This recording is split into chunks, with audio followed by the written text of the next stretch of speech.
Hello, everyone. Thank you for joining. Still joiners. So today I'm going to talk about these actors or the source of truth. So you can see this famous matrix red pill, blue pill thing. And this has actually some significance. And some of you may be familiar with actors and some of you may be new. But the reason you are being here is because you already feel some discomfort or some annoyances just with what you do as a developer. That means you're looking for something different. That's why you're here, right? You're looking for what else? I mean, there is something different, something more to do it, right? So you're curious about what would be about the actors, what is the source of truth, how can I utilize it? Because there's already established industry solutions regarding software development. So you're looking for more. And that's my intention. I'm trying to show you, well, this is the first step, introduction, first step towards the red pill. But you're already, I think, by being here, by joining here, or if you're watching this, you have already made the first step.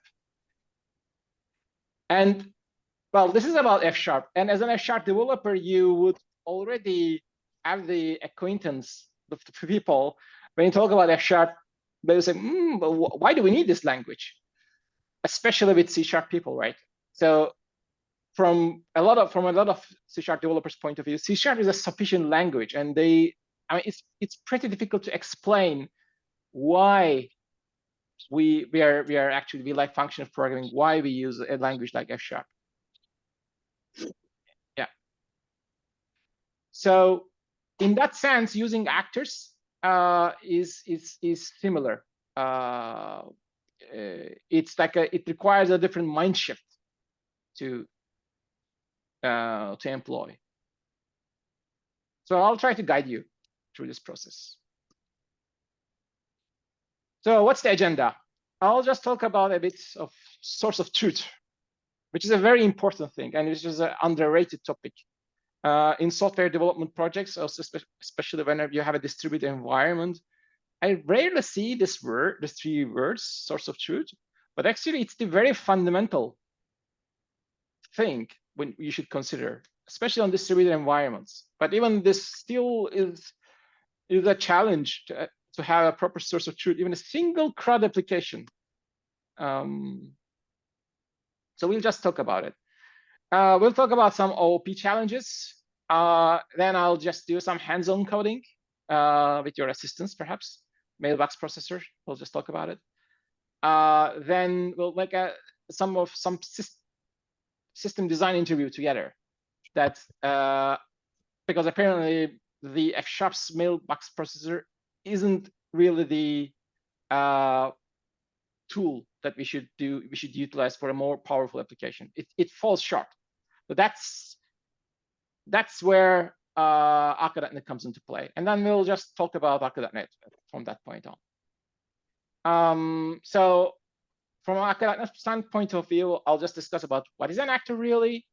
Well, we'll just code our first actor with F#, talk about messaging and transparency, and lifecycle networking, cluster sharding, split brain, and streaming. So these are some of the top topics actually, when it comes to Akka.NET. Lots of these things are available already in the Akka.NET documentation, but I'll just try to dilute it, and then we'll just visit how can we utilize it. Yeah. So that will be it. So by the time you watch this or you went through this, I promise you will have some familiarity with Akka.NET. And perhaps the concept of using actors and agents in your application. You will have some more ideas and perhaps more, you will know where to go, perhaps, as the next step. So let's just start simple, a little bit philosophical question. That we have the facts and truth. Who would like to tell me the difference? I'm looking for a volunteer.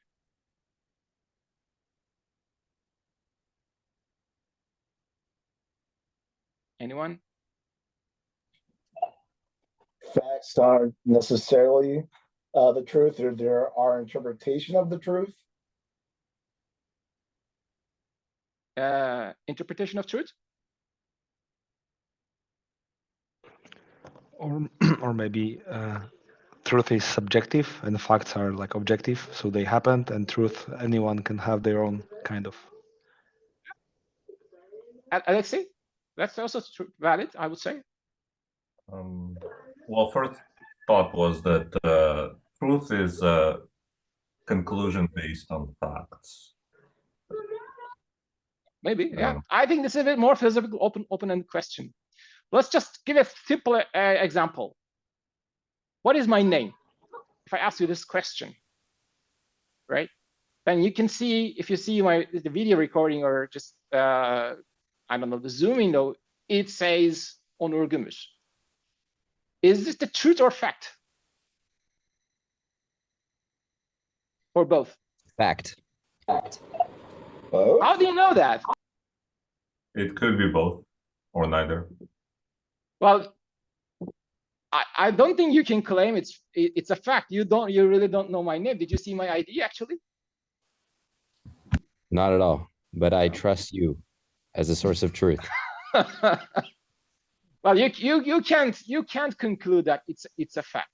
It's something you don't know as a fact, but it's the truth because you see it, you read it, and where is the source of this truth? Well, first of all, you see it from your screen. Then it actually comes through the Zoom server, right? At some point I've entered this information, and then you see it. But it's possible I could have changed it.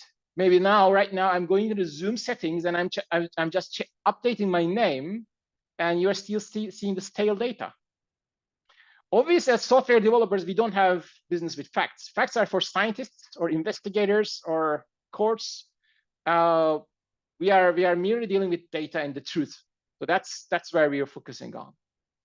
And the source of truth is something we actually get these truth as the data. In this case, it will be the Zoom server, right? Zoom's database or whatever it's holding for my name or for your name as well. So that's the source of truth. So let's just make this very clear. It's because all we do actually as a developer is just to play with the source of truth. We update the source of truth. We read it, we just update, and then we also deal with the latency, concurrency, conflicts, right? Yeah. So ideally, what we want is single source of truth. What happens if we have multiple sources of truths? Anyone want to make a comment?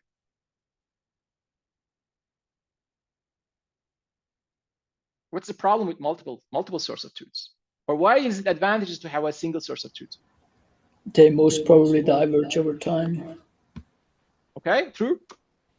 They diverge. But what is the real problem?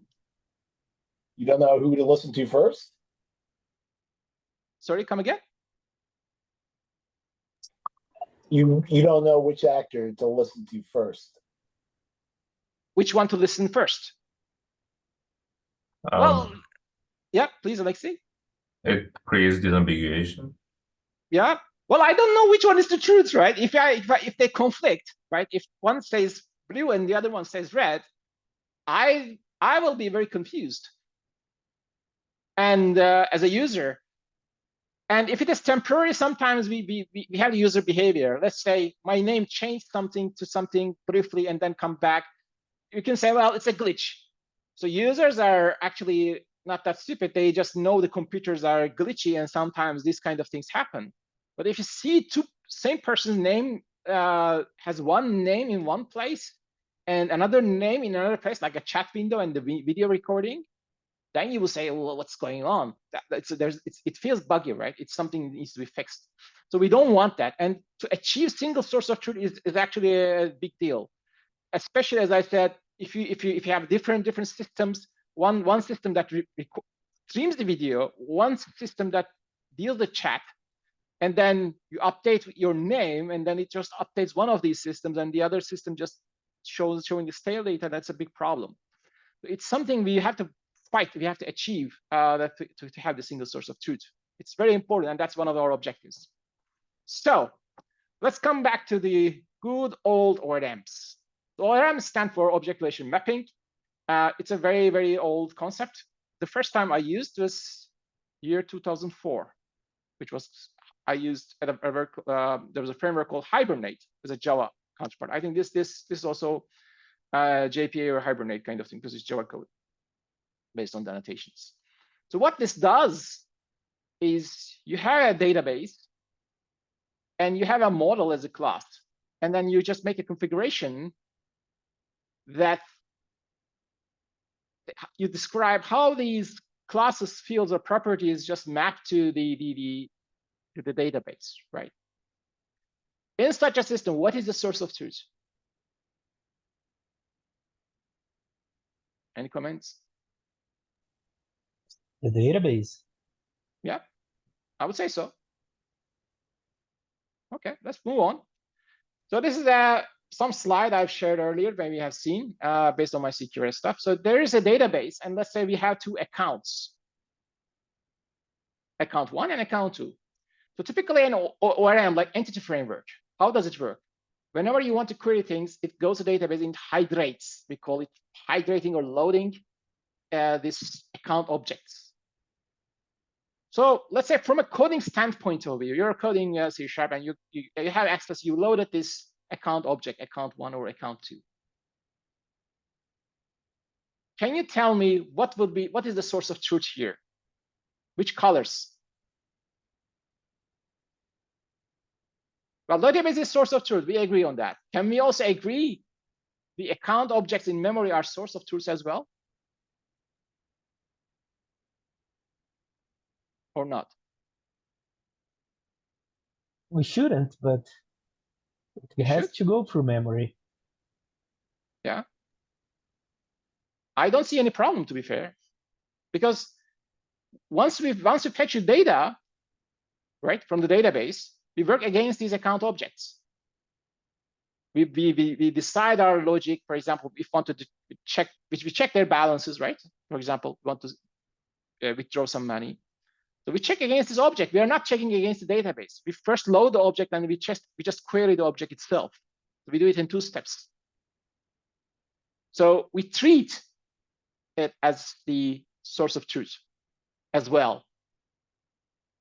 But there's a challenge with that, which is,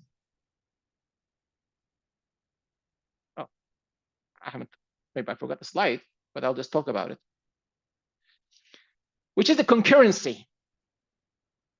If 2 users, just assume this is a web application, if 2 users loaded the same account object at the same time, or with just very close intervals.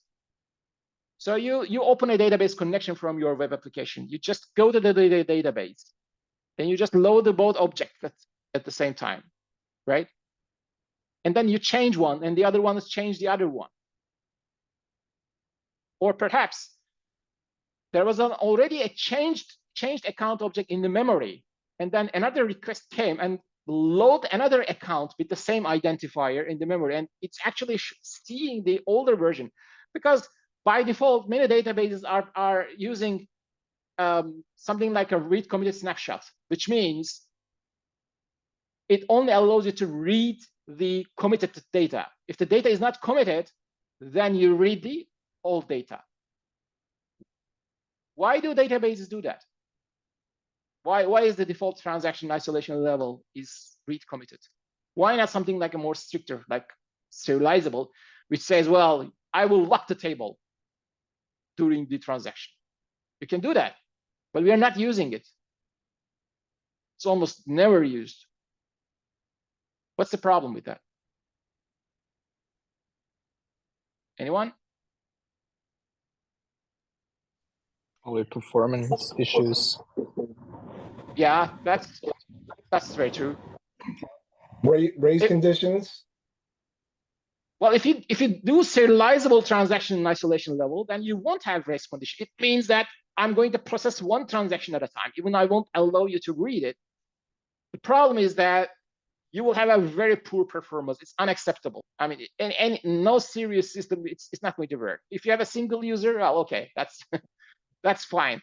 But once you have multiple users, that system is not going to scale. So that's the problem. And this imposes the challenges that, so if you use an ORM like Entity Framework today, you are vulnerable to this problem. That is, your source of truth still stays at the database, not your objects. You can't trust the objects you're following. So the whole actors as the source of truth thing is that let's remove this vendor lock-in, because databases are usually vendor locks, right? Just Oracle, SQL Server, PostgreSQL. Let's just take the responsibility back to code, back to our objects, rather than relying on the database. Let database do its job, which is persistence, or perhaps efficiently querying things, indexing things. That's what databases are good at. So the whole point of this conversation, this presentation, is that how can we move the source of truth from the database to something else that we can make use of it, that we are not vulnerable to these kind of concurrency issues. Oh, that brings us to the concept of what is an object. So an object by definition in OOP is that, well, we have a car, for example. It's something that encapsulates behavior and state. So in the car, the state is the fuel and the max speed. And the behaviors are, you can just tell it to refuel, set speed, get speed, and drive. In some sense, it looks like one object is sending a message to another object. So whenever you call refuel, it's like from another object, you call a method to another object. It's like as if you're sending a message. And when you move from objects to actors, that's precisely what happens. You just drop the method call thing and then send a message. It's actually the same thing. If you think about it, method calls and sending messages aren't very different. The difference is that the actors are more reactive. That means they behave as if there's a thread living inside of them. They can just make responses out of bounds. And they handle concurrency much better, which is the different part, which is the difference between the classical objects and the actors. But other than that, they have both common point where the actors and objects have the same characteristics. They both store the state and they expose behaviors. The objects via methods. The actors are via messages. So this brings us enough slides. Let's do some coding. And this is where we're going to start, the mailbox processor. So for that, okay.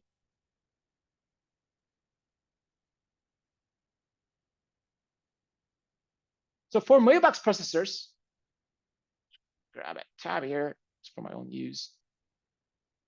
Well, this is Rust code.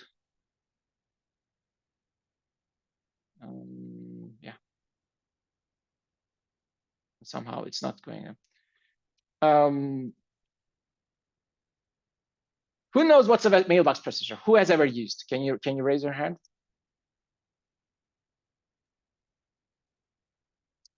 Okay, can you explain why did you use it? Why did you need it?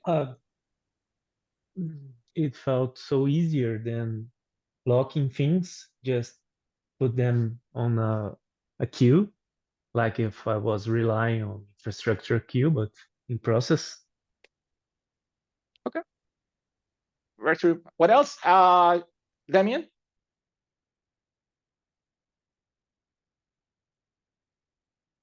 Or Alexei? For me, I don't know. I was trying to go around the linear structure of F# and trying to communicate between different parts of the application, so they could talk to each other asynchronously. Okay, that's valid. But I feel personally, I have a slightly more fundamental use, and it's avoid mutation. My personal. So let's just start a very, very simple example. I'll just write a code. Let's just like a elementary programming exercise. that we are going to find the first number that is greater than 1 million, but also divisible by 37. Okay. So it's a very silly exercise. Find first number.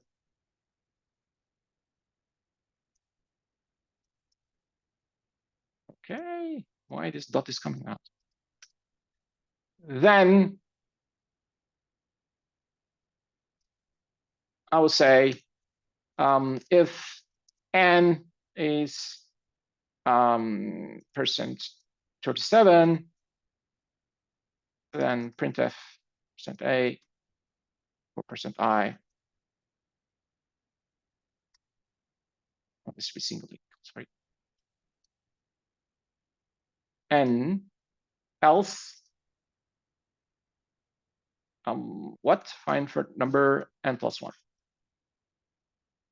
And then I'll just call this with first number with, let's call it 1 million or 1,000,001, whatever, whichever you wish. And then if I run it, then I can see the outcome. And you can see this is fable environment. Maybe I've used, let me just zoom it, or maybe it's visible. One level zooming is enough. So this is, if you're not familiar, Fable.io is an environment where you can code F# inside browser, and you can see it compiles to JavaScript, and then you can see the outcome. So that's just for starters. We just tick that.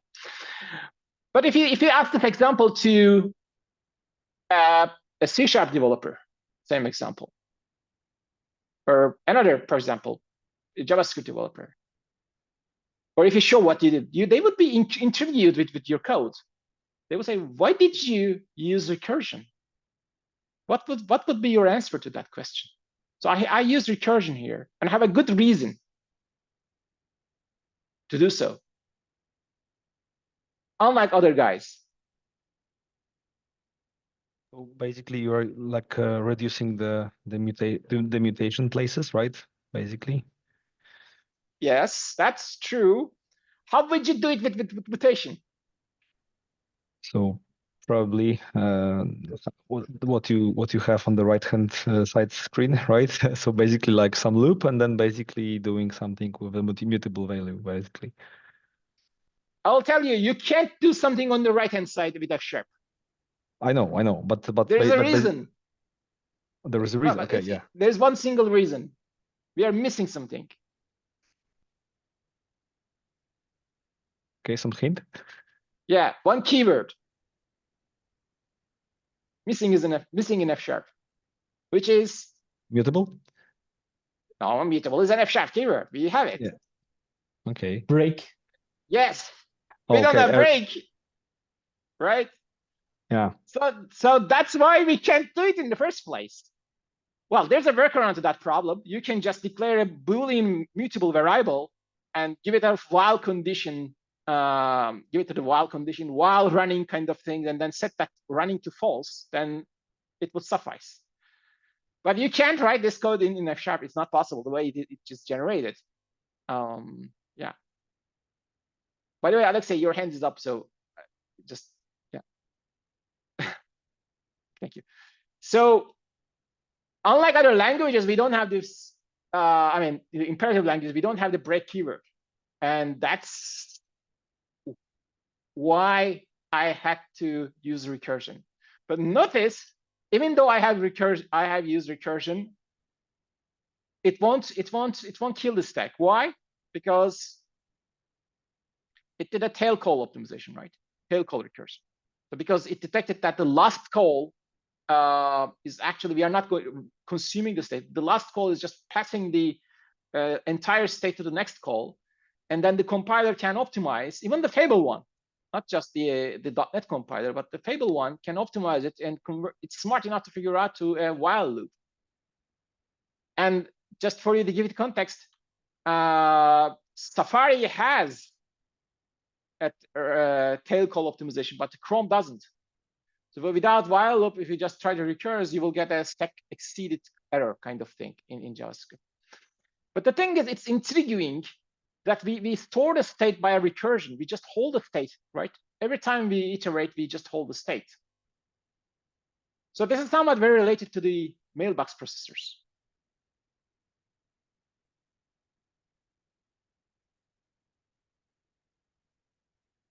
Now, I'll just grab some code and I'll just share the source of this code. So a very good place to learn about mailbox processor, I'll post to the chat that there's a wiki book.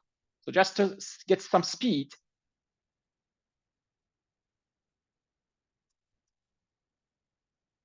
well, let's just see what's going on here. We have a counter and we have a mailbox processor and we just started. And then the inbox is typed. So we just, the start is actually, if you look at the signature, it asks you to give you a body. And the body signature is something with the, you get the, well, it's a mailbox processor object, and you're supposed to return an async of units. And the typical way we use it is that we use a recursion here, right? This is actually almost pretty standard use of mailbox processor. So unlike the other case, I can just go back here. There is no way we can freeze the time here, right? We can't freeze the time here. It will loop indefinitely. However, with the mailbox processor, we have the luxury to freeze the time here, wait until something happens. And this is essentially doing the actor thing, which means first it holds the state, second it listens messages via methods. Which variable holding the state here? Can you tell me the name?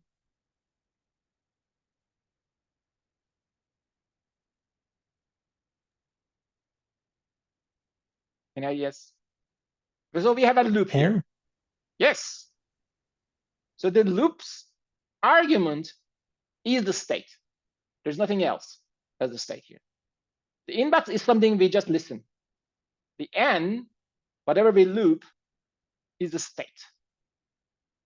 Because this is exactly how we are going to consume the actors, the same way.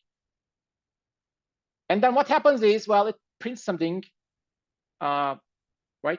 Because it's an async block. Well, I don't know why it just use do. And then we just, when this thing runs, it will wait for the message. And then once we acquire a new message, we just increment the n and then call it back. Why there is return bank here?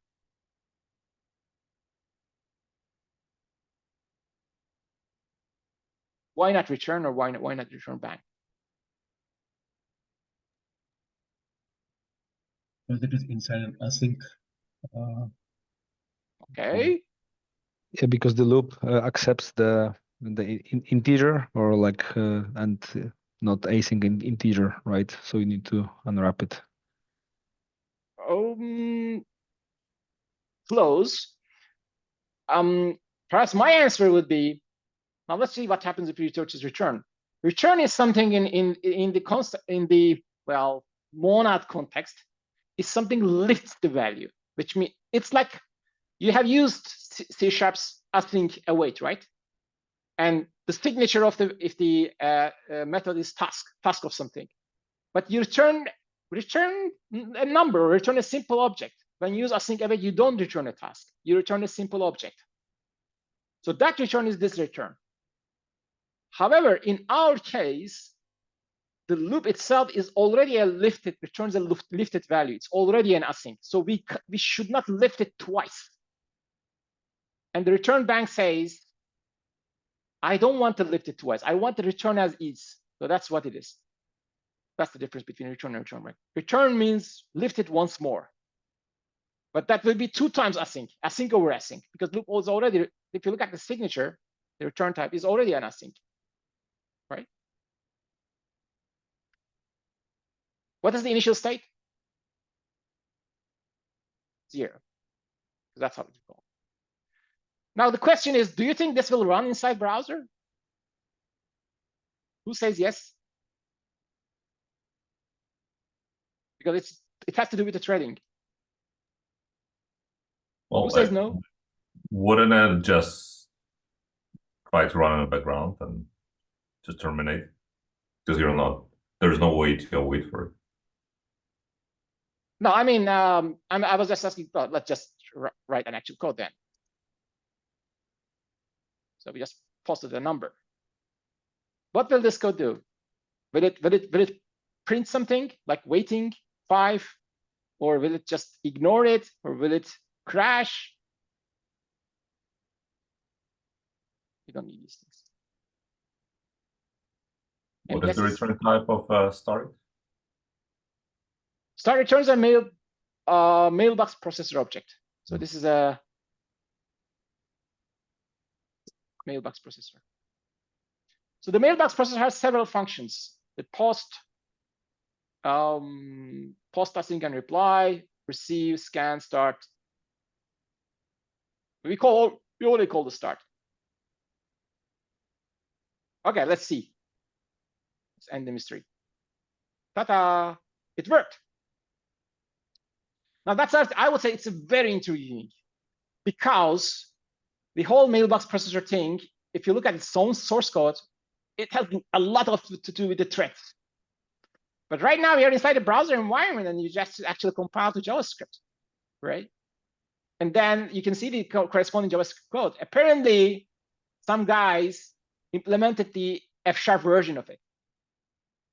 But browsers run under single thread. There's no other threads here, unlike the .NET environment. Okay.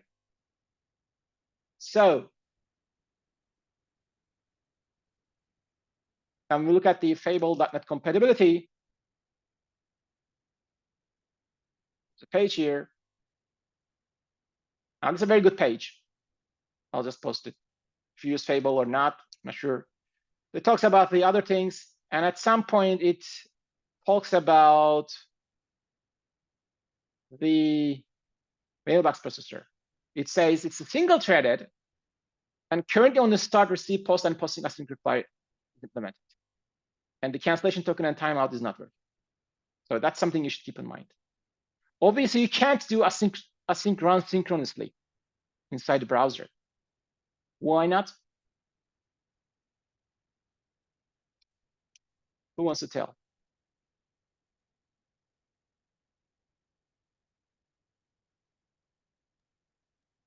It's not supported. Yeah, I guess it's not supported. Yeah, but why? Why not? Because it blocked the rest of the browser while it's running. Yes. Well, if you do that in a WPF application, then you will freeze the UI, right? You have, I presume you might be familiar with that. So that's the same thing. And unlike the WPF environment, we don't have even luxury to create other threads. Well, browsers offer us web workers for threading, but that's a completely different thing. It's just you need to pass a message, and that it's nowhere near like the threading kind of thing in .NET. Okay, but in a sense, this is how an actor looks like. Okay, and then we can make a little bit more complicated example.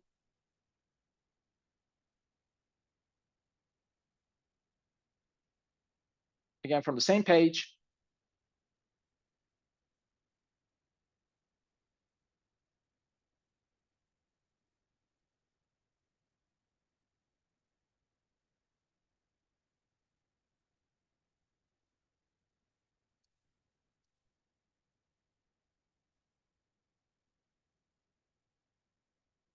Okay. Okay, we'll talk about this. So this gives a warning, and because it says, well, this returns then an async value, the outcome. So let's just talk about what's going on. We defined our messages as the increment, which gives an integer as the input value, and then there's a fetch message. And fetch takes something intriguing called async reply channel, and this is built into the mailbox processors. And its duty is that it allows us to get a one-time response back from the actor. One-time response. So we post this thing, increment 7 message. It comes here. This waits for the message. Once it gets the message, it will match this and it will increment the value, right? And then we do it for 50. Again, it will do it again. And then we call this post and reply, and this asks us to give it a callback. Okay, it provides us a reply channel. This is given by the framework itself, I mean, whatever actor framework inside F#. And then we forward this reply channel into the mailbox processor. And once mailbox processor gets this reply channel, it has the opportunity to reply it through that. And it actually returns this N. Right? Is this clear? What happens if I run this?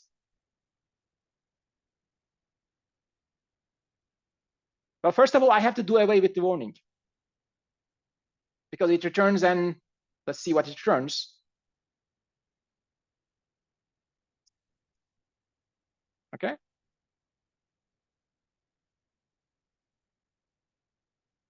Then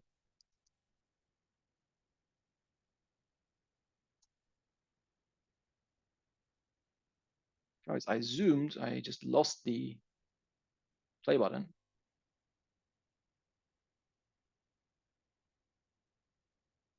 Why? Because it's documented. It's only this one is supported. So we can't make this one asynchronous. Well, let's just fix that. Now what happened? It became an async of int. How can I extract this value out of it? Well, there are multiple ways. One is I can just do an async block, right? Then let v is equal to, let v bang equal to press, and then printf %a or e, doesn't matter, I, v. Okay. Then what I need to do is to start this.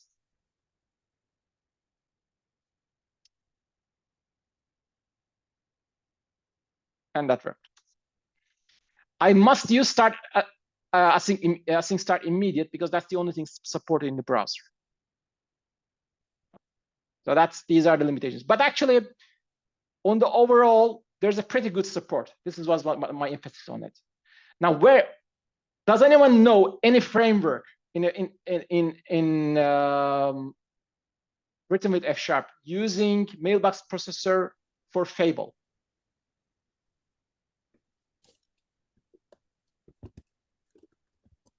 Has anyone used it? It's the, who knows Elmish? Elmish? Yeah. Well, I'm actually partially lying. Elmish was using mailbox processor until version 2, and then they just decided to do it differently. But they did use it. If you look at the program, and this is version 2, and this runs in browser, you can see that this is actually how this Elmish loop entirely based on the, if you use the space stack thing, then it's just running the mailbox processor. So, and there's another one, Dagbread, is async rx, which also I used in browser, that also uses the thing. So let's just move to the .NET side. That's enough talk on the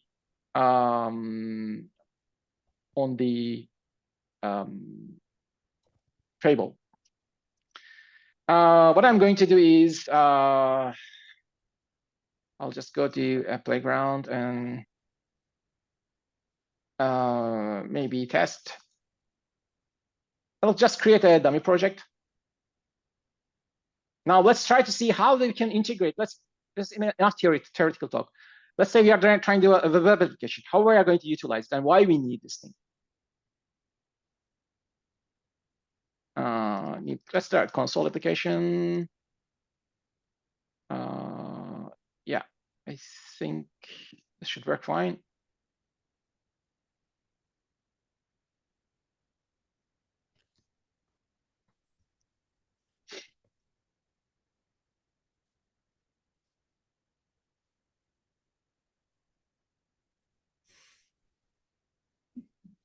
Okay. And definitely zoom.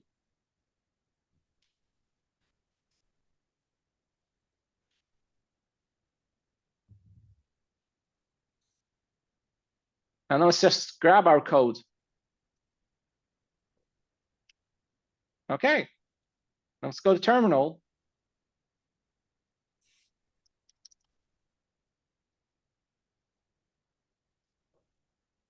Well, what happened? It didn't spit anything. What's going on? Go ahead. There's something wrong. What could it be?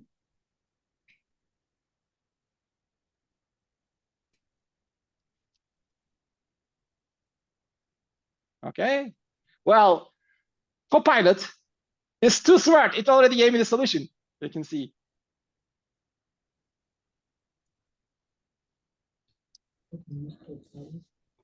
Now I can see the result. Why this happened? Because the program exited. Because this thing just, unlike the browser, it's not running on the main thread anymore. It just actually goes in another thread, right? And then, well, there is a foreground thread or background thread concept in .NET. And apparently by default, this one creates a background thread, which does not prevent the application to exit. And then then the main thread says, well, there is no other foreground thread other than me, so I'll just shut down, and then shuts down everything else. So by doing console right here, I'm just saying, well, okay, wait, I'll do something. Don't shut it down. And then we allow the rest of the thread to continue, right? Okay. So this is actually, now let's think about an example for a real application. Let's say we are developing a web application and the user enters numbers. Forget about actors and agents. But you would like to accumulate this value in the memory. User enters a number, you add, and then accumulate. How would you design it? And you want to do it with F#. You want to do it functional purity. It's a simple problem. We have a web form, or it could be a console application, some input coming out, coming in.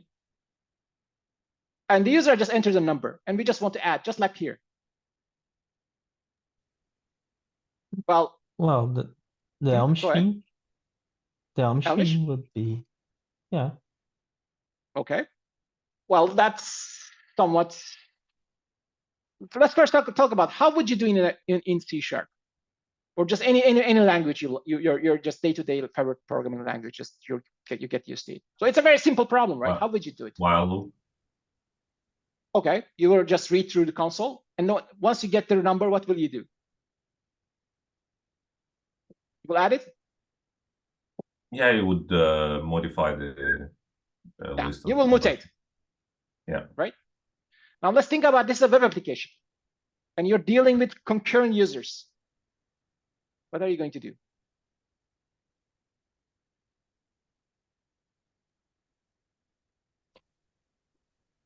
Yeah, only one option. Yes, that's correct.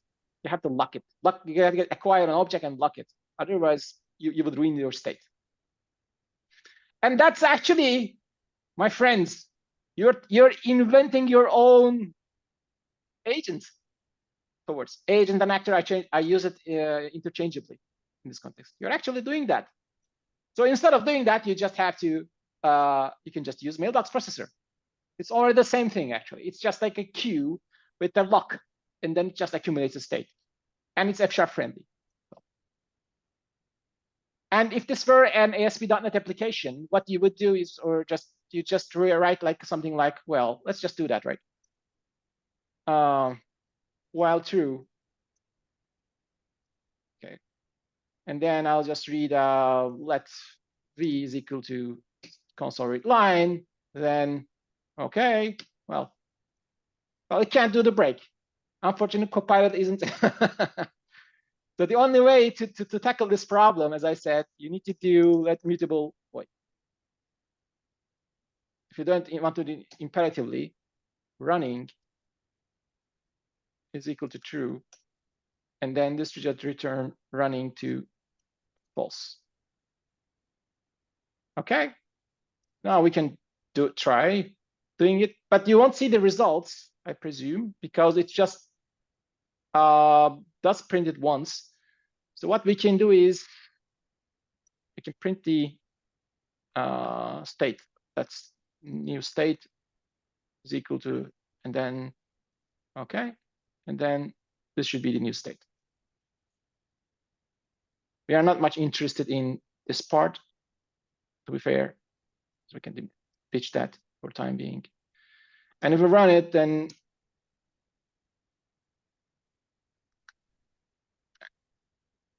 okay. So if you have an ASP.NET application, this is how you would integrate. It's not different. We just call it. So far, any questions? Okay. I just need to speed up a bit.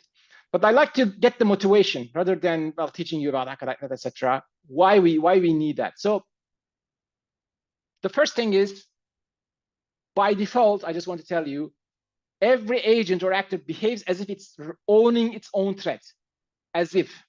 But under the hood, it's different because it actually shares a number of threads from the thread pool. So if you have created 1 million actors, will you exhaust the system or not? Here's the question. Let's say I create this 1 million counters. Will the system handle easily, or will it choke? What's your opinion? Well, I've created some. I think it handles. So what would happen with 1 million? Will the thread starve? Will I get out of memory? Or will it just work fine? I think it works. I don't know about fine, but it works. Yes, that's probably will work. First of all, because it's not going to use excessive threads, because it's going to use a shared thread pool. And then an agent is pretty, I think it's under 1K memory. So I think it will occupy 1 to 2 gigs of memory, which is very, very affordable these days. So it will work fine.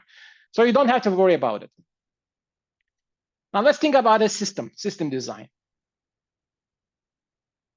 We decided that we are going to register users and we are going to use these kind of actors. First problem is these are not persistent, right? You're persisting, you don't have the persistence, because once, I mean, if you try to use it kind of as the database, then the first problem you will encounter is that if your process crashes, you will lose all the data. But that's a very easy problem to solve. All you have to do is, for example, if you want to store the state, just use your favorite persistence framework.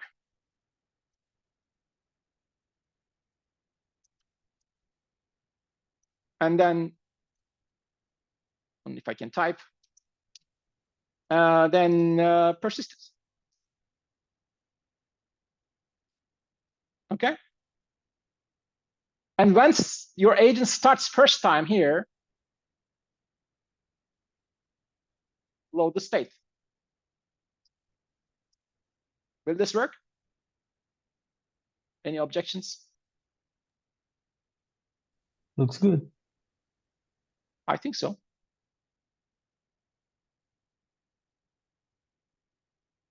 It will work. So you can use this. You can just create so we don't need any kind of entry framework, but there are challenges with this approach as well.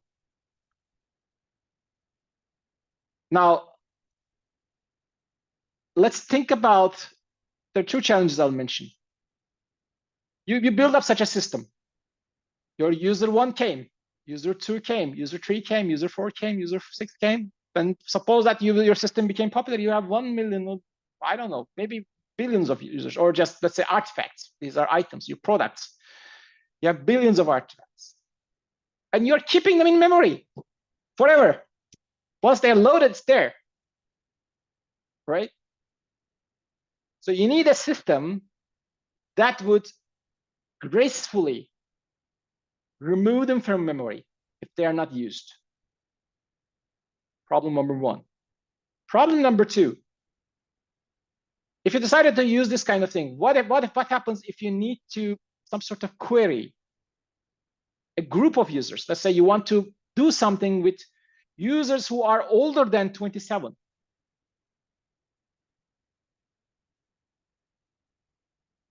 How are you going to query them? Because now you have distinct actors. There is no way you could just query them. It's not possible. They are distinctive objects. And that's where CQRF comes into play. Because this part of the equation, which I'm showing to you, shines for the command side. We're writing, for issuing commands. Register a user, create a product, do something, do this and do that. It's perfect. But when it's come to reading side, well, I need the users who are older than 27 or something like that, or some book with the title, something like that, then this part sucks.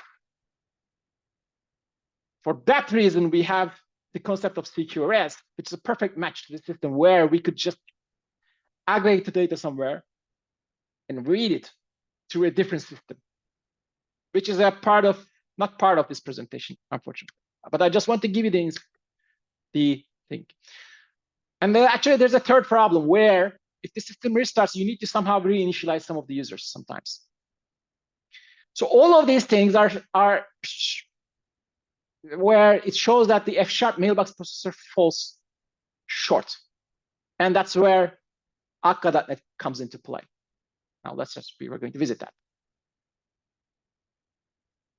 Any questions so far? Anything you want to ask or curious, or just anything about internal workings, which I'm not an expert, but Just one question about the framework. Would Orleans be an option? there are three actor frameworks, popular ones in .NET community. One is Proto-Actor, which works for .NET and Go and probably Java. I don't know. I think the second one is Akka.NET, and the third one is Orleans. Orleans is developed by Microsoft, which has slightly different concept, like grains, whereas Akka.NET was originally ported from Java framework called Akka. It was a source port. Actually, I presume they just grabbed the Java code and then just translated the C# code because they were so similar at that time. And then it became its own fork. Proto-Actor is just also created by the original creator of Akka.NET. Among all, Proto-Actor probably is the least popular one. And there's some interest in Orleans due to, well, there's a Microsoft backing. I haven't extensively used it, but what I was a little bit distant is that Orleans actually is trying to do something useful. It generates types for you. But when some code generates types, I don't like it. From my experience, that Akka.NET is a lot more rich, mature, and robust. But if you want to choose Orleans, I think most concepts I talk is also applicable to Orleans as well. So I don't have any reservations. But it's not my expertise. I'm not much familiar with that.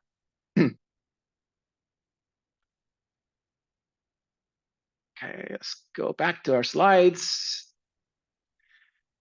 So in Akka.NET Actors, this is the skeleton of it. It has a mailbox, which is like a queue. The actor ref is like it's like a handle. It's like a reference where you can just send messages to that. And this reference has a called a transparency, which means that if you acquire a reference to an actor and you can pass it to another node in the network, and it will still work fine. So that's a great thing, actually. So once you start to build your distributed systems, for example, you can use it. It just like as I said, it has the behavior and it has the state. It also can have children. And there's a supervision strategy. Supervisor strategy is for, well, what do you want if the child actor crashes? What would you like to do? The parent says, well, I want it to be restarted.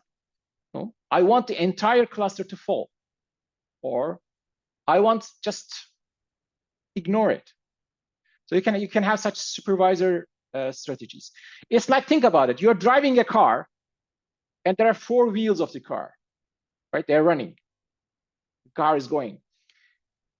And then you have a puncture, just one of the wheels, you get a flat tire, right? What do you want? You want the car to continue or you want the car to stop? So it's somewhat analogous in this kind of thing. But the important part is that there's a mailbox, and which is like a first in, first out queue by default, which you have the freedom to programmatically differentiate it from that point. And it's thread safe. So it's very, very similar to what we have seen as an agent, the mailbox processor. It's very similar. How do you create your first actor? Well, this is some C# code. Well, there are multiple ways. You can see the Akka.NET documentation. It's because C# has attained some of the pattern matching later. At first, Akka.NET says, well, don't use untyped actors. But then their stance changed. Now use untyped actors, because now we can use the pattern matching of C#. So it's fine. You can use the untyped. Or the difference is that if you use an untyped actor, you have a method called onReceive. And the signature of this is it's an object, so it's untyped. The message itself, you need to check what type that is, right? And in this case, it just checks it. It's printed. And what this thing does is, well, if it's printed, it creates another second actor. It gets a reference and it just prints the second ref to the console. That's what the actor does. And you can see below, slightly below, how it is initialized. There's a sys.actor of, there's a props.create. So props.create means, well, the class is actually not the actor itself. It's like it's a schema, how you would create that actor. And if you do props.create, you create an instance of an actor based on that schema, which is the class itself. So it's not the class instance you're creating. Class just is like it tells the schema how this actor would run if it's constructed. And last parameter is the name. And the last time you can see first ref.tell. This is how you send a message to an Akka.NET actor. And it's complete asynchronous. And unlike it's not going to work in Fable. No way. It's only in .NET. And the second parameter says that actor refs.noSender. So you can specify senders optionally when you send a message, so that the receiving actor can know who is the sender. In this case, I say there's no sender. On the bottom, right bottom, you can see the console output. It says that, well, the first actor says akka//test system /user/first actor, and there's a number. And also you can see the second actor. So these are the actor names, actually. This is what the actor, it's like there's a URL here where it refers to the actor's path. And by using this path, you can just access to these actors from anywhere in your network. But this is, in a sense, how you create your first actor. They also have life cycles. So you can see there are two actors here. You have some callbacks, hooks, the press start and post stop. Well, obviously, press start starts is triggered when the actor just before starts, and the post stop is triggered when the actor stops.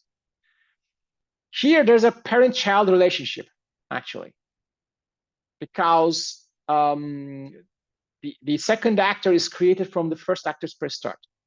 And then that makes the first actor to be the parent of the second actor. How does an actor stop? Well, first of all, you can stop it. Just like you can say context.stop_self. Also, you can stop an actor. If an actor throws an exception, by default, it stops, unless you configure otherwise. The thing is here, we are stopping the first actor explicitly. Then you can notice that it actually triggers the second actor's stop as well, because there's a parent-child relationship. Okay. So the first start, second start, then it first stops the child, then stops the parent. So it's in the stopping goes in the reverse order, which is the logical choice. Any questions? So this is what I talk about the error handling. There are options. The actors actually like a hierarchy. The top gray ones you can see, there's a root actor, there's the user, there's the system. So you don't mess with the gray ones. This is actually Akka.NET itself is built on actors, their own system itself is built on actors. And then you can have your own hierarchy, like A1, A2. And then you can decide, for example, if one actor is failed, what do you want? Maybe you want to isolate, or maybe you want to take the parent of them. So this is a supervising strategy. You can configure it. It's configurable. Here, my friends, it comes to your part. How would you code your first actor? I don't let anyone without coding one. So you will be coding. So I like you to, and I intentionally don't give you the source code. I want you to type this. So you'll get the first hands-on experience. But I'll guide you. All you have to do in any folder, create an FSX file. Okay. So I'll just start doing that, and then I'd like it to continue. I'd like it to continue. So I go to I create a folder, Akka test kind of thing. Okay. Then I create a test.fsx file. No folder, no project, just a single file. Okay. Then I go here and say that #r NuGet acklink.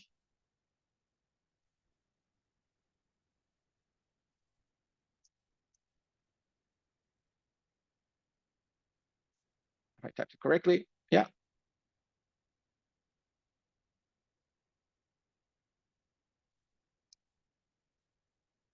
And well, I'll just open the system, perhaps. Let's do this much for starters. So what I did, I just created a blank file, no projects. It's just a file called test.fsx. Okay. Then I need to, unfortunately, the VS Code didn't switch to that folder, I suppose. So I'll just switch to Akka test.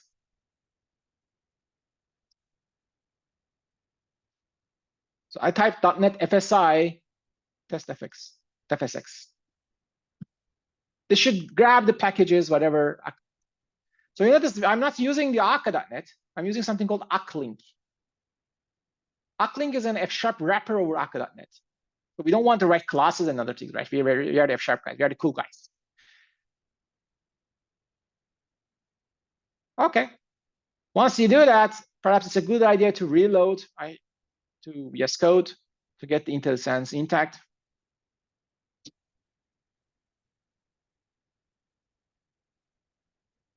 I assume you should be able to do this much.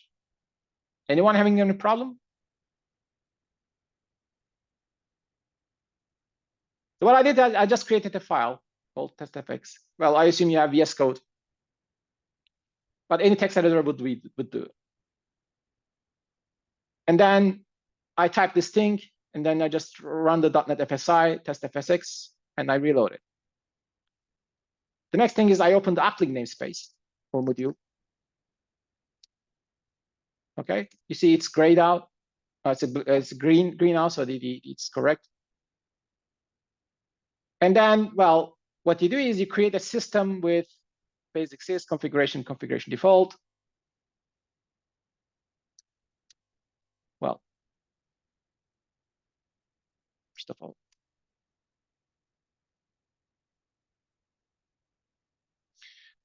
so what's a system? Every actor lives inside some sort of system. You need to create one. It's obligatory. It's like a folder. It's not something you would be much concerned. What it allows you to, you can perhaps terminate entire system or do some operations with that. But in general, we are not much dealing with the system itself. There's a default configuration. Akka.NET has actually there's a lot of extensive configuration, but by default, it's very forgiving. You can just stick to the default configuration, and you give the system name, which is a basic system in this case. The next thing is I create a behavior. It's a function.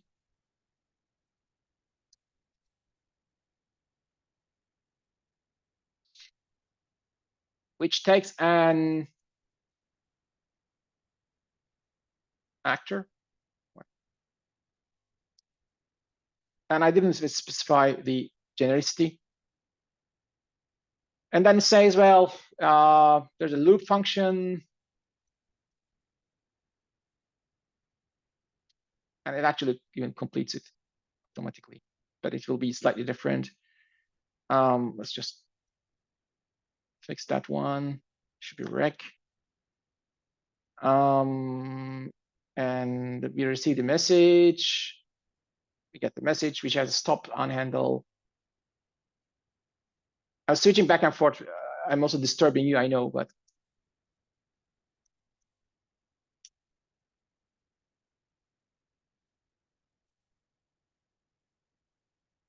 so stop is just return stop.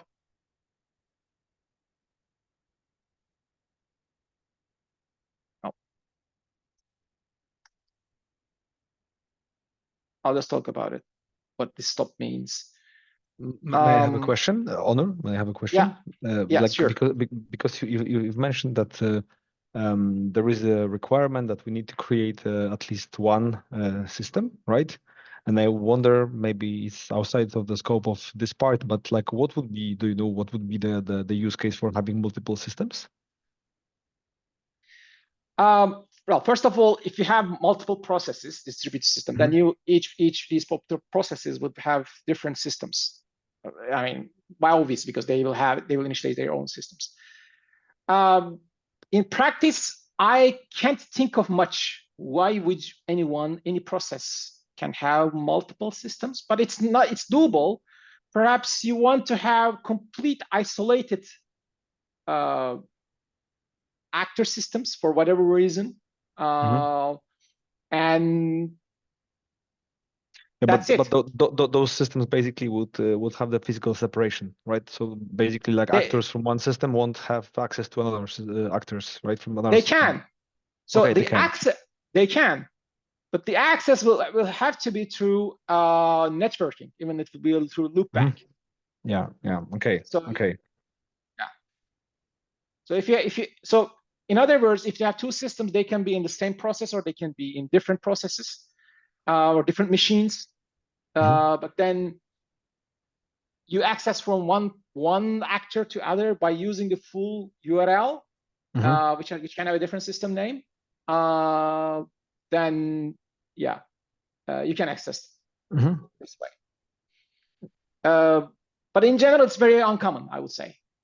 Yeah, actually, that was hence my question, because like somehow I try to figure out what might be a scenarios when you can have multiple, but it seems like probably for the systems we are building of the scale we have, it's not like common to have many, or would be to have many. I mean, if you have distributed systems, you will have multiple systems, obviously, because you will have multiple processes. That's you can't avoid it. But in a single processes, I don't think it's required. I mean, then the system serves for you that you can shut down the entire system from a single center point of view, or it has some sort of event bus mechanisms, and then you can just use some utilities. That's the Yeah, but actually what you mentioned, like that we are able to shut down like the whole system. So maybe that's also a heuristic, right? That when we can have multiple, then basically you can choose which one to shut down, which one to like preserve, and so on. Yeah, I'm just of course making it up. I mean, it depends on your imagination, your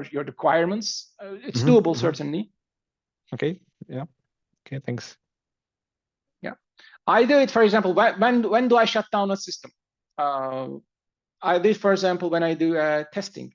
For example, I would like to restart the system perhaps sometime. Restart everything for every single request. Maybe I'm doing some end-to-end testing, and then there are multiple requests, and I would like to. I want a fresh start without restarting the process.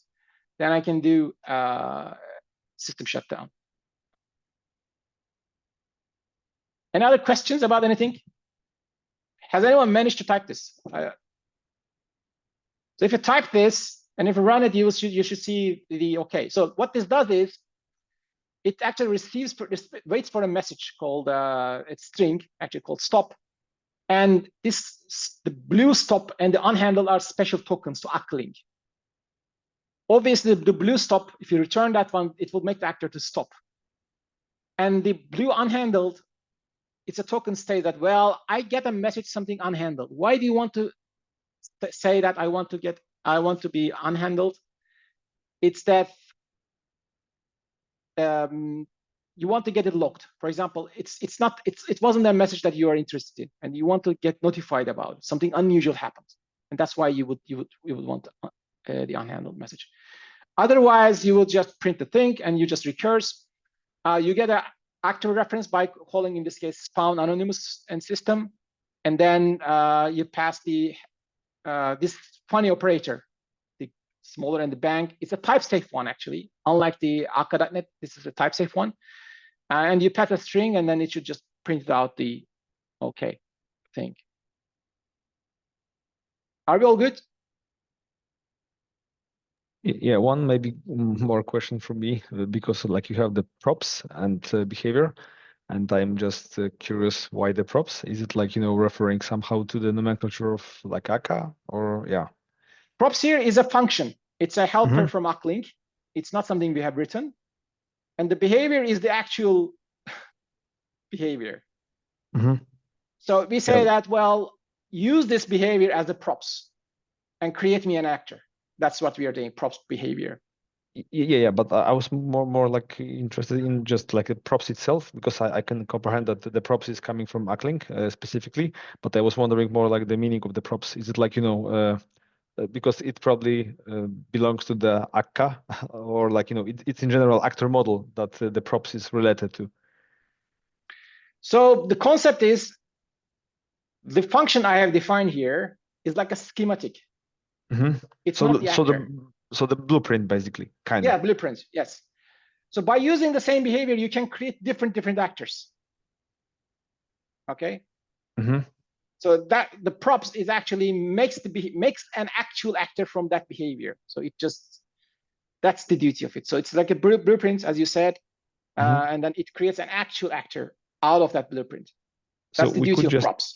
Okay, so basically, if we took this behavior, we could instruct using the props to create 1 million actors having the same behavior, basically. Yes.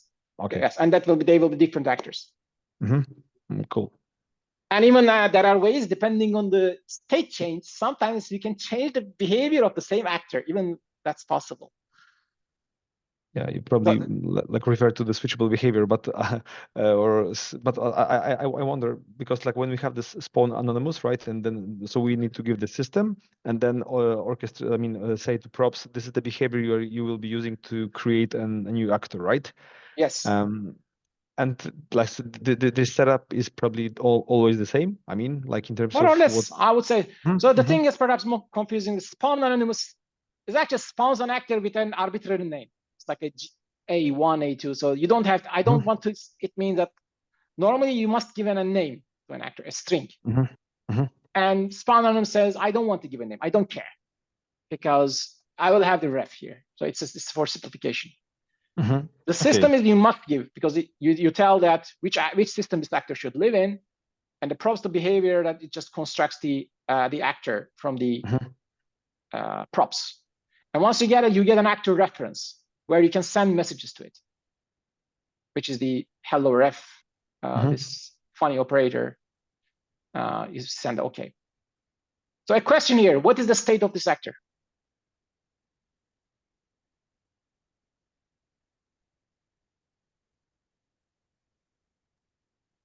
State is that unit. It's the parentheses. There's just no states.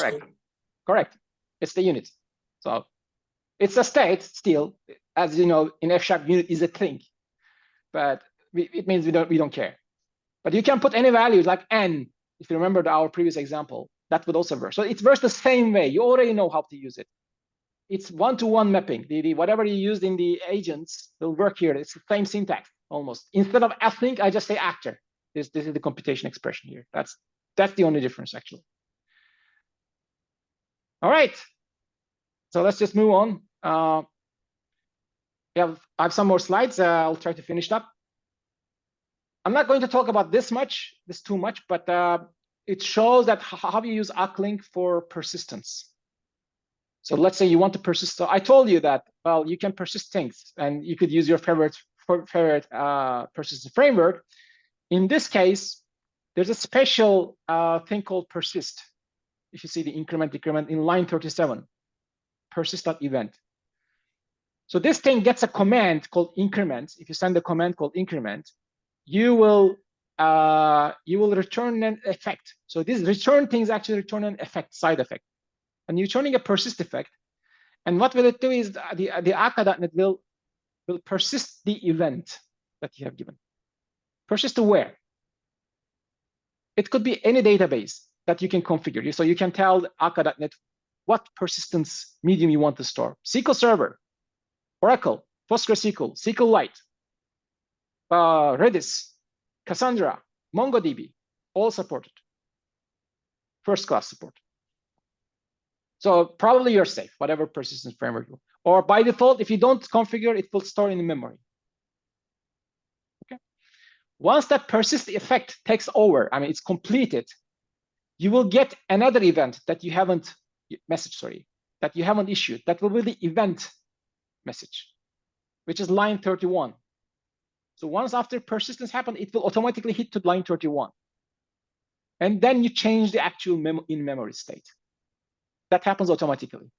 So the cycle is you get a command, you decide what to do, you persist the event, then you apply the event. Okay.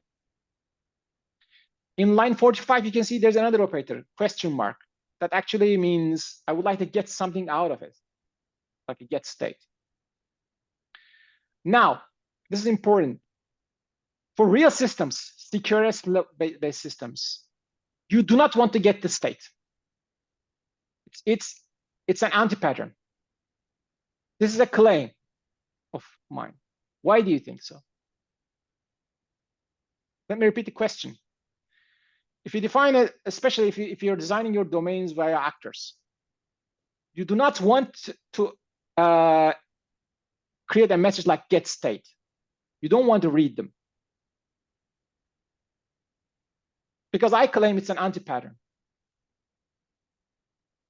It's very tempting to read this internal state of the actor, but I say you shouldn't. Why do you think so? What could be my reasoning?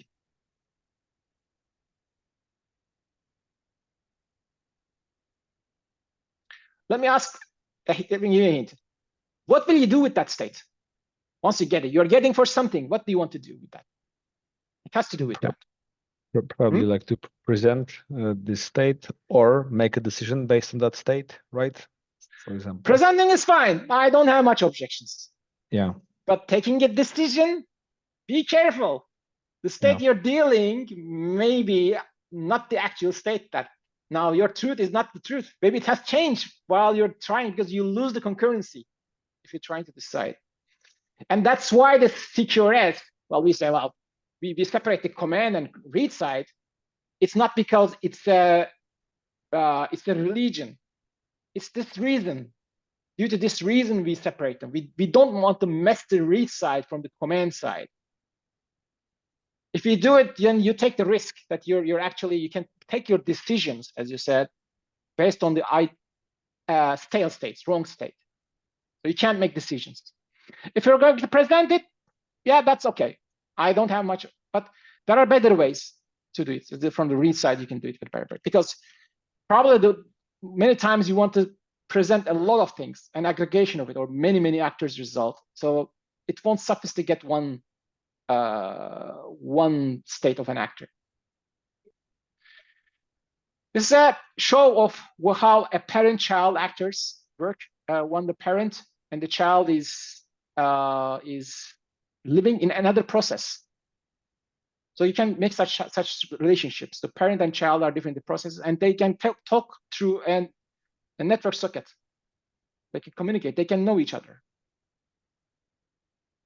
So you can see there's a logical actor path and the physical actor path, which actually includes the entire system and the actual system. So there's actually a proxy of the remote actor. I mean, I just want to show it that this is possible, and there's this kind of facility inside here. Another rule is that one strong guarantee from Akka.net. It just, if an actor sends another message to another actor, it orders the guarantee. Let's say you send message M1, M2, M3 to same actor from A to B.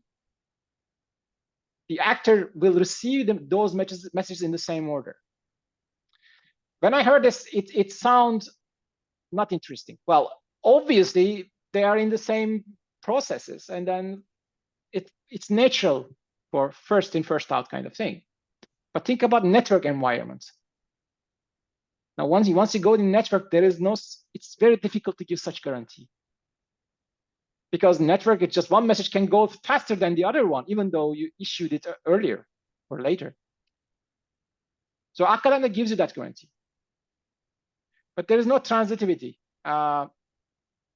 which you can read it in documentation. It means that if you send a message from A to B and A to B to C, then there is no guarantee from which message will come. Again, we are a little short of time, so I'll just pass it. This is a typical Akka.net configuration.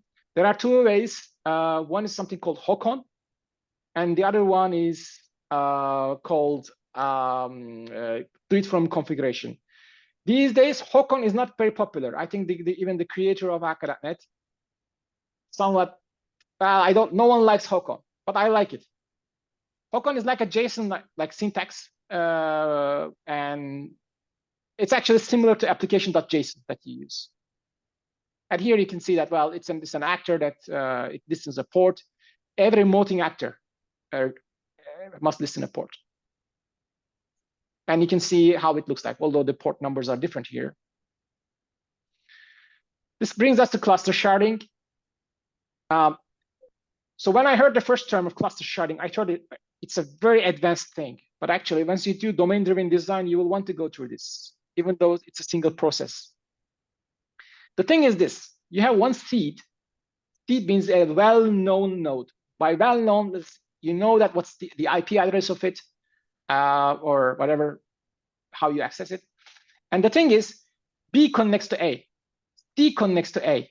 Okay, they know because A is well known, but B and C doesn't know each other. But the magic is, once both B and C connects to A, then there's a gossip protocol which makes sure B and C knows each other. They will know each other eventually. This might look like a simple thing, but think about a system where you have hundreds of nodes. It's super difficult to establish this kind of thing. And by this, you can achieve service discovery.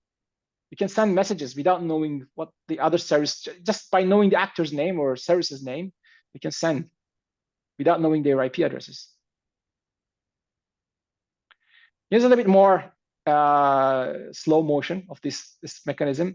There are two, in this case, in the first left screenshot, there's a seed nodes of two nodes, and there's a CDE on the right-hand side. Right now, there's no connection. C and D connects to A, E connects to B, and then eventually the gossip protocol makes sure that all these nodes know about each other. And the gossip protocol is just through the network that just sends several messages and then makes sure that everyone knows each other eventually.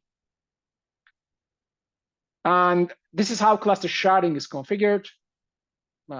Again, we just say, it looks like an advanced topic, but it's not. I really recommend you to go through that. The difference, when you send a message through cluster sharding, you have to be different because the cluster sharding involves the word sharding. That means that you can do sharding based on some message logic, such as, let's say you have messages for customers in different geographical countries or something like that. So you can just do this kind of sharding. You create a shard envelope message, and then you basically use this kind of syntax to create a region. And eventually you can see that region.tel sends the message via shard envelope.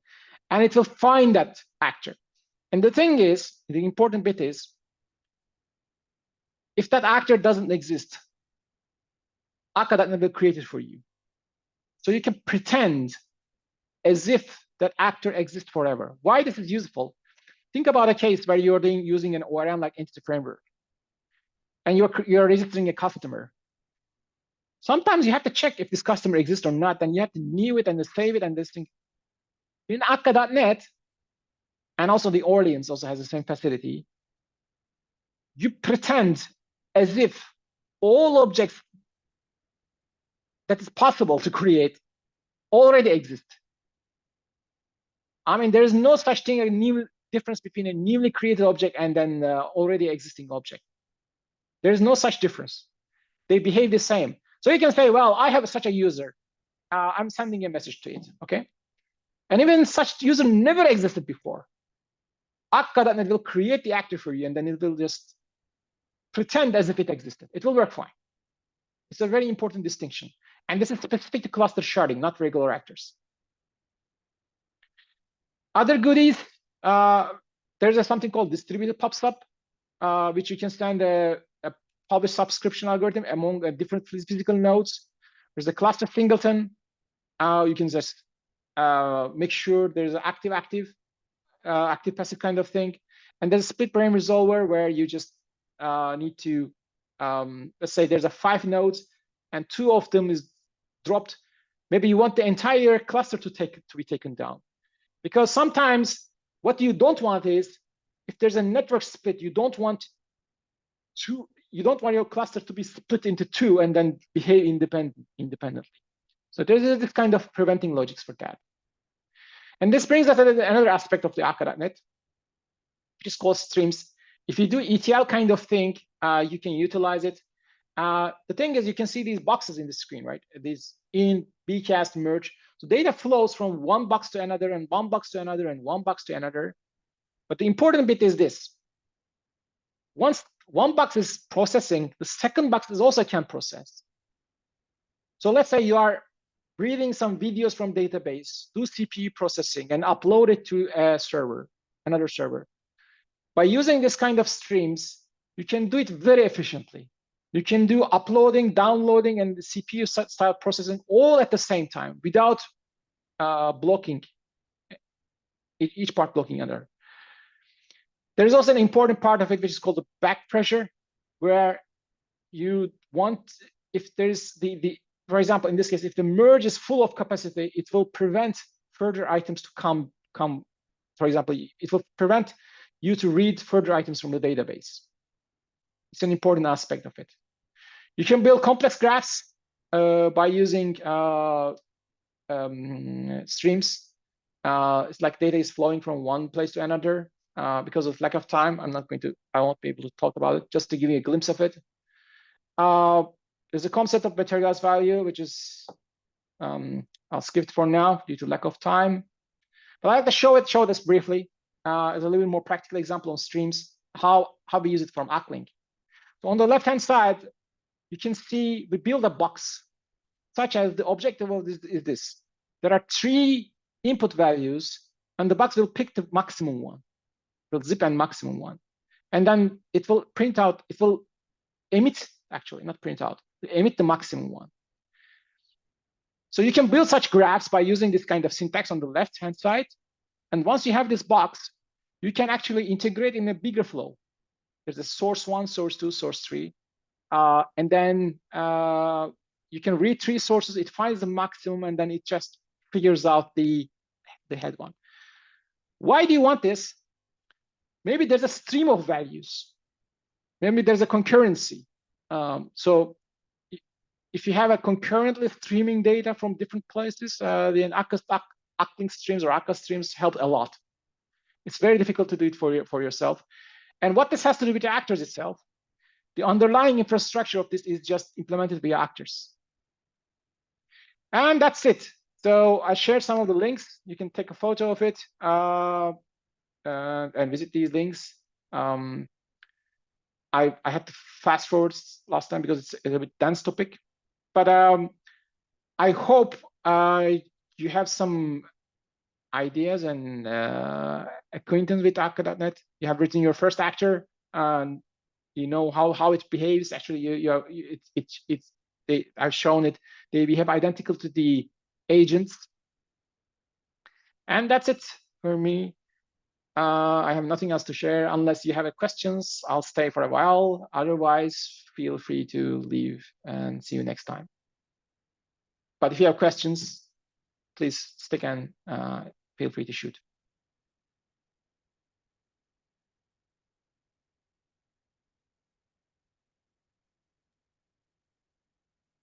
Can I have a question?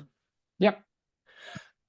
Just in general, how do you compare this kind of architecture and solution with for event sourcing, for instance, with other classic like Apache Kafka or like this? Well, first of all, I have my own definition of this thing. Academic is like a building blocks, a Lego. Like you can build your own Apache Kafka, you can build your own Redis, you can build your own MongoDB, you can build your own Apache Spark. But of course, I'm not recommending you to do so because these tools are already specialized and well battle tested.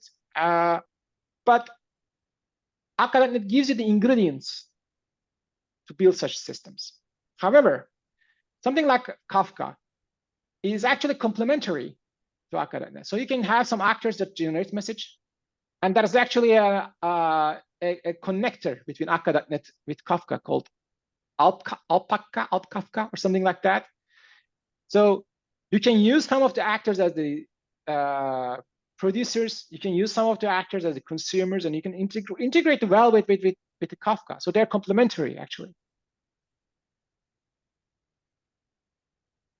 Okay, thank you. Yeah, the idea is that, at least in my experiments, I have a single source of truth, which is just a database, and that database, in a kind of out-of-box pattern, try to send messages to a cluster. So I guess that you are saying that the single source of truth will be an actual model-based structure instead of the database. Well, that's not what I'm saying. So if you're doing domain-driven design, using actors as domain-driven aggregates gives you the freedom to move the source of truth from database to your actor, especially if you do things like event sourcing. And then, yes, then your actors will be the source of truth. However, if you have ETL kind of processes, let's say there's a bulk of data from a database, let's say there's some sort of images, you're in processes, then that's a different story. Because once you said Kafka, then I was inclined to the other side of the equation where you have ETL-ish kind of stuff. Then I would say your database should stay as a source of truth, because then you don't have the typical characteristics of domain-driven design. You don't have the aggregate roots. I just want to make that distinction. But if you have ORMs, or if you're trying to mix, if you're trying to use an ORM will never make your objects as the source of truth. It can't make. And the reason I explained is the concurrency. In a typical web application, if two requests come and try to get the same object, you will suddenly have same objects in two different memory locations, and they have the same ID, and they can have different states. So they are not the source of truth. And you're actually back to bound to your database, which has very limited programmability from a programming point of view. You don't have much control over what goes on database. Okay, thank you. Yeah.